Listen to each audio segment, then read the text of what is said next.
Sir 2031 வரைக்கும் நாங்க தான் ஆச்சுன்னு திமுக சொல்றாங்க. நீங்க வந்து விஜய்க்கு வாய்ப்பு இருக்கு, கொஞ்சம் இருக்கு அப்படின்னு சொல்றீங்க. இல்ல அவர் ஆசைக்கு சொல்றேன். நான் எனக்கு விஜய் ஒன்றும் விரோதி இல்லையே. ஆசை 26 31 கிடையாதுன்ட்டாங்க.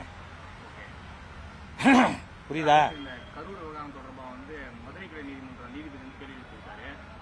ஆமா, அவரை கூட கொடுக்க வேண்டியது காவல்துறையோட கடமைன்னு சொல்லியிருக்காங்க. ஆமா ஆமா, காவல்துறை பாதுகாப்பு கொடுத்தாங்க. அதை தாண்டி ஓடுறவங்களை என்ன பண்ண முடியும்? இங்கே நெல்லுப்பா, நான் பார்த்துக்கிறேன், ரோடை கிராஸ் பண்ணுறேன், கொஞ்சம் வெயிட் பண்ணு, அந்த ரெட்டு அங்கே ரெட்டு போட்டோன்னா நான் உன்னை அனுப்புகிறேன்னு காவல்துறை நிற்குது. லாரி போகும்போது நான் ஓடுவேன்னு ஓடினா காவல்துறையை தள்ளி விட்டாங்க. காவல்துறை அந்த ஃபியூஸை பிடிங்கி விட்டாங்க. அன்னைக்கு மட்டும் எலக்ட்ரிசிட்டி ஆஃப் பண்ணலன்னு வச்சுக்கோங்க, இந்த குரங்கு குட்டி மாதிரி தொங்கினாங்க பாருங்க. இந்த மரத்தில் அந்த டிரான்ஸ்ஃபார்மரில் ஏறி நிற்கிற தொண்டனை நான் பார்த்ததே கிடையாது. விஜய் கூட டிரான்ஸ்ஃபார்மரில் சைக்கிளை போடுவோம். ஏன்னா அதெல்லாம் பொம்மை டிரான்ஸ்ஃபார்மரு, நிஜம் இல்லை. அதை புரிஞ்சுக்கணும் ஃபர்ஸ்ட். விஜய் செய்ததெல்லாம் நிஜம் அப்படின்னு நினைச்சுக்கிட்டு பண்ண சரியா வராது. அதுக்கு சொல்றேன்.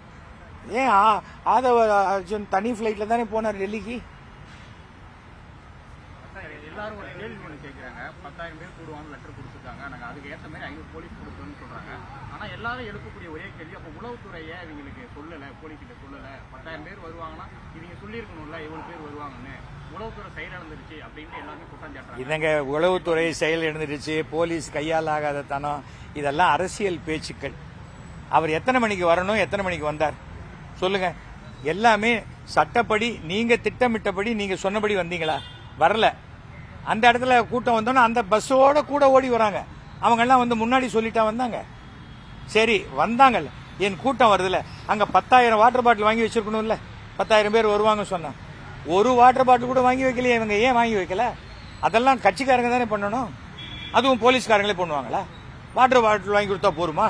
இதை மூடி யார் திறக்கிறது அப்படின்னா அதுவும் போலீஸ்காரங்க பண்ணுவாங்களா? ஏங்க போலீஸ்காரனை ஏங்க வாட்ச்மேன் மாதிரி நினைக்கிறீங்க? அவங்க சட்டத்தை பாதுகாக்க வந்தவர்கள்ங்கிற ஒரு நினைப்பே இல்லாம நம்ம ஒரு அரசியல்வாதி ஆயிட்டா போலீஸ்காரன் நம்ம வேலைக்காரன் ஆனுமா? முதல்ல நல்லா ஞாபகம் வச்சுக்கோங்க, நான் சின்ன வயசுல இருந்து ஒழுக்கமாக வளர்க்கப்பட்டவன். சட்டத்தை நாம் மதித்தால் சட்டம் நமக்கு பாதுகாப்பு கொடுக்கும். சட்டத்தை நீங்க மதிக்கலைன்னா சட்டம் எப்படி உங்களுக்கு பாதுகாப்பு கொடுக்கும்?